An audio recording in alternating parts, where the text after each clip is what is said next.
Love with the Georgia Council on Substance Abuse, and thanks for joining us today for episode 2 of the Recovery Report.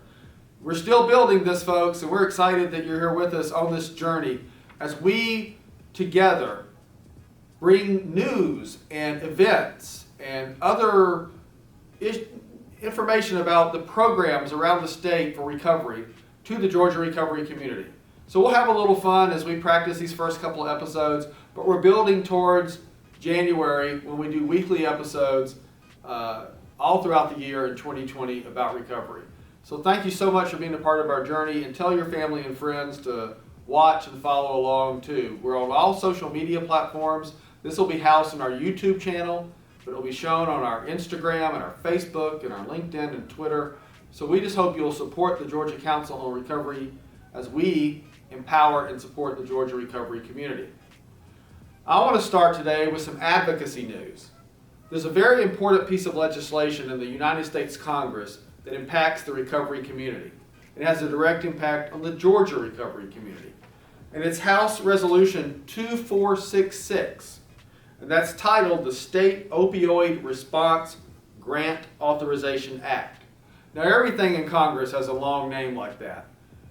But what the bill does is it stabilizes already existing funding for 5 more years. It's not a tax increase at all. It just guarantees current funding for 5 years. And that funding level is $1 billion. This is not a tax increase whatsoever. It's a bipartisan piece of legislation. Congressman David Trone of Maryland, who's a Democrat, is the principal author. And he has Kelly Armstrong, a Republican from North Dakota, and 2 others, another Democrat and another Republican, as the 4 principal co-sponsors. So there's 2 Democrats, 2 Republicans leading this effort. And I think that's awesome that we have bipartisan support in Congress, because recovery and addiction, this disease, should transcend partisan politics. This is not about D and R in that sense. The only R that matters here is recovery. We are very thankful that we have 2 members of the Georgia delegation, Congressman John Lewis from Atlanta, the 5th District, and Congresswoman Lucy McBath from the North Metro suburbs, the 6th District, already co-sponsoring this legislation. And I want to, on behalf of the Georgia recovery community, thank Congressman John Lewis and Congresswoman Lucy McBath for their public support and leadership for recovery. What we're asking our 2 U.S. senators to publicly commit that when it reaches the Senate, that they will be co-sponsors. We're asking Senator Johnny Isakson and Senator David Perdue to step up and speak up for the Georgia recovery community and help lead this in the U.S. Senate. And in the meantime, we're asking the other 12 members. We have 14 members of the House from Georgia. We need the other 12. There's Democrats and Republicans still that we need to co-sponsor H.R. 2466. So if you don't live in the 5th or 6th District, then your member of Congress is not yet a co-sponsor. And we appreciate them. And we've met with a number of them. But we need to get this bill passed. So we need a public commitment by co-sponsoring, or at least a public commitment to vote for. But Georgia needs to come in 100% united across party lines for H.R. 2466. We'll have more about H.R. 2466 on our social media, but we're looking to be able to thank more members over the course of this next week that they've joined as co-sponsors. So reach out to your local member of Congress, to their staff, and ask them to co-sponsor and commit to vote for H.R. 2466. There's a lot going on as we prepare for the Georgia General Assembly. We've been conducting advocacy training classes across the state of Georgia. They seem to be going well. We're building a constituency of consequence with a volunteer army of recovery advocates. There's more coming throughout October and November, and I hope that if you haven't attended one, you'll be able to join us at one of these free trainings so that you can get the confidence that you need, the knowledge that you need, and join with your brothers and sisters in recovery to speak out. We're building towards January. We're building towards the Georgia General Assembly.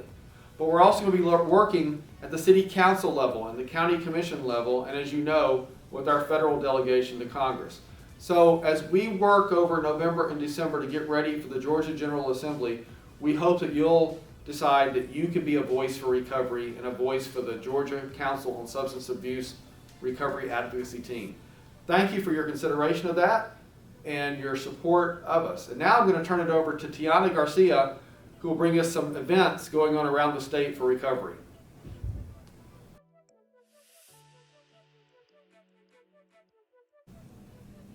Hi, I'm Tiana Garcia, and I'm here with your community events. On October 17, 2019, there will be a recovery advocacy training hosted by the GCSA at Unity Church of Savannah, located at 2320 Sunset Boulevard in Savannah, Georgia. This training will be given to prepare for the General Assembly and to improve, enhance, expand, and organize the advocacy efforts of the Georgia recovery community. The Georgia Council on Substance Abuse has prepared a recovery advocacy training program. Recovery volunteers will be trained in several aspects of advocacy. Our plan is to build a statewide network of recovery champions to ensure a presence of federal, state, and local government events as needed. We will teach tactics, grassroots, social media, how to understand and track legislation, how to communicate with staff and elected officials, how to speak to the media, and how to advance our agenda in a positive manner. Everyone is invited to attend these free training sessions to learn how to advocate for recovery in the Georgia recovery community. On October 24th, from 6 p.m. to 9 p.m., Peers Empowering Peers will be having an art and music recovery activity. This will be a recovery-based art activity. There will be several facilitators leading art and music activities at this event. This will be a free event. Saturday, November 9th, 10 a.m. to 2 p.m., PEP, which is Peers Empowering Peers, will also be hosting a Veterans Recovery Symposium. This is a free event and lunch will be served. There will be a gathering for the recovery community to show support for the veterans in recovery. Save the date, January 28th, 2020, ARAD is fast approaching. ARAD is a day to recognize and lift up the power of recovery in the lives of everyday Georgians and to engage them in the advocacy process. You do not want to miss this, so mark your calendars. We would like to also take the time to congratulate all of the RCOs who received mini grants this past recovery month and hosted amazing recovery events.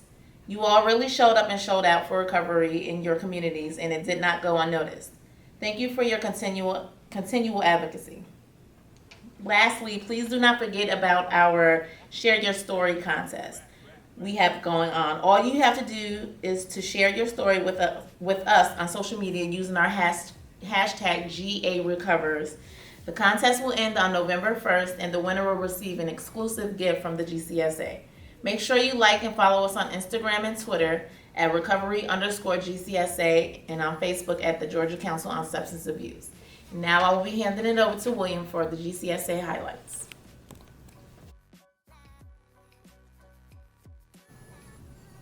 Hi, this is William with your Georgia Council on Substance Abuse program highlights.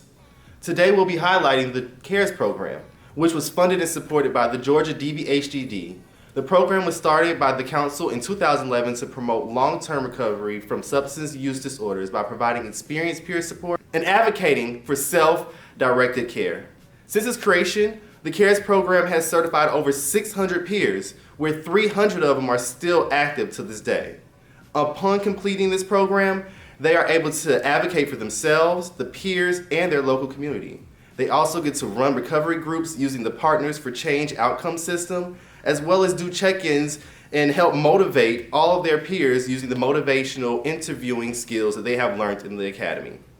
The academy is held 4 to 5 times out the year, where 16 to only 24 peers are accepted out of 100 applications that are submitted.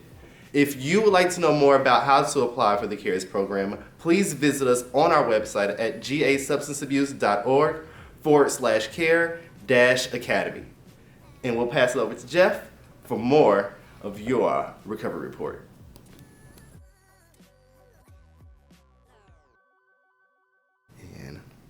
Thanks, William. Jeff Breedlove here with a very special guest all the way from California, Kimberly Lind with California Recovers. Kimberly, tell the Georgia recovery community, what is California Recovers? California Recovers, thank you for having me here, by the way. Thanks. California Recovers is an organization that is empowering and uniting the California recovery community. It's an independent advocacy organization reducing the impact of substance use and mental health through education, advocacy, and trainings. We are providing safe spaces for folks, and we are providing hope. Well, it sounds like it's an important mission in a big state that has a lot of impact on the entire nation. So thank you for starting this effort for the recovery community in California. Thank you. Thank you for doing what you do. Well, you know, Georgia's got our leader, Neil Campbell. We've been doing this. Next year will be our 20th anniversary as an organization. So here you are at square one. But the state is just so important. I mean, you have LA, which is as big as 30 states. So the work you're going to do will save lives in California. Absolutely. And it will, California Recovers will actually impact all the state of California with a lot of knowledge that we need. We need this so that we can get a seat and at the table when we discuss. So Kimberly, tell us, why is a group like California Recovers important? Why would you start this organization? Yeah, so the why is so that we can have a voice and a seat at the table, so that when there's discussion about the disease of addiction and or the diagnosis of mental health, that we can have a say in the matter. Well, that's very important. I mean, that's the essence, I think, of what we're trying to do here in Georgia as well. Nothing about us without us is what we say. And it means if you're going to talk about addiction and recovery, you've got to have the recovery voice at the table. We definitely need that in California. Well, I mean, it's very Something important. that we're missing. You know, right. So I think that's important. Tell us a little bit about Kimberly Lind. I mean, who is Kimberly Lind? I'm a long person. I'm a person in long-term recovery, for one thing. I've been doing this for more than 20 years, but I've had 19 continuous years of sobriety of my own from substance use. And I've had many more years, more than 25, in my mental health recovery journey. I am a very active person in our recovery community and in California alone. I do a lot of public speaking, I do a lot of public advocacy, I do a lot of personal participation in my own recovery journey. Well, you know some people in California like Ryan and some others.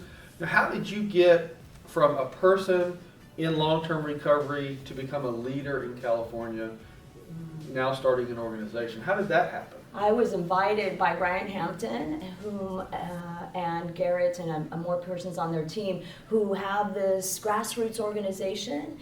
They are making an incredible impact across the United States with the opiate crisis. I was invited to their Mobilized Recovery organization, and there I met some folks that have Georgia Recovers, they have Nevada Recovers, 7 other states throughout the United States have these types of Recovers program. There I met many, many more people who are making such an impact across the United States that I was inspired by these folks, and I've now been supported and led. Neil Campbell has invited me into her organization here in Georgia with all of you folks here at this wonderful place that I'm at currently, to be able to learn how it's done so well in Georgia and be able to take some of that experience back to California, where we can imitate, emulate, recreate, create the types of organization that you have here in Georgia. Well, I mean, that's awesome because you're a sister in recovery and you do your thing on your personal journey and you decide you want to get more active, and then you meet a guy named Ryan who turns out to be a leader, and he gets a Mobilized conference, and then you sit at a table with Claudia Hamilton from Rome, Georgia, Living Proof Recovery, and a guy named Jeff. Yes. And, you know, that's just like one of these things. And then you build connectivity. Yeah.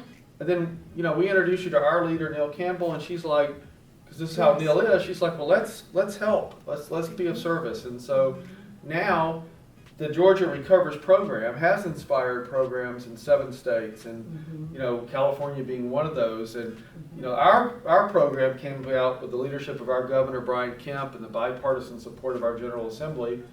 and Commissioner Judy Fitzgerald at our department, our DVHCD is what we call it here, Behavioral Health and Developmental Disabilities. But so I don't think when we were thinking about Georgia Recovers that it might have an impact in 7 other states and growing. It is. That's the way that I've been led here today. That's exactly why I'm here. Thank you. You know, well, thank you, Leading the because way. you're giving us a chance to be a part, do some service work in the recovery sense, you know, to our peers in recovery, and so that's important to us.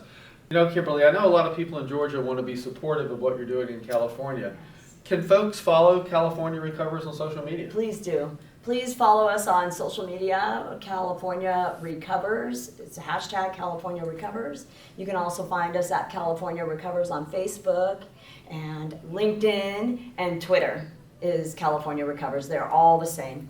So, you know, rising tide lifts all boats, so we'd like people in Georgia to follow California Recovers, and we'd like folks in California that might be watching this interview to follow the Georgia Council on Substance Abuse and our RCOs on social media, and let's just empower these 2 great states and make the recovery community stronger in both states. We're so thankful that you joined Thank us you. on our 2nd episode of the Recovery Report. Yay. Grateful So to be here. you're our first outside guest interview. Thank you for having me. Really grateful. Thanks so Thank much. you. Kimberly Lynn with California Recovery. Thank you. Listen, we want to thank everybody who watched all of episode 2 of the Recovery Report. Like we told you in the beginning, we're just learning and having some fun as we grow a serious message and a serious platform. We're going to be up and running in January. We got at least two more practice episodes coming up for you. But I want you to help us, give us feedback. Tell us what we're doing right. Tell us what we're doing wrong. If you've got an idea for a segment, we want you to send that to us. Send it to William or Tiana or Jeff here, and we're going to probably do it because we want to learn and grow with you. And I want you to tune in for episode 3. This episode was a real fun, real blessing to us. Had a very special guest from California. That's kind of cool. And remember, as I always tell you, recovery is real.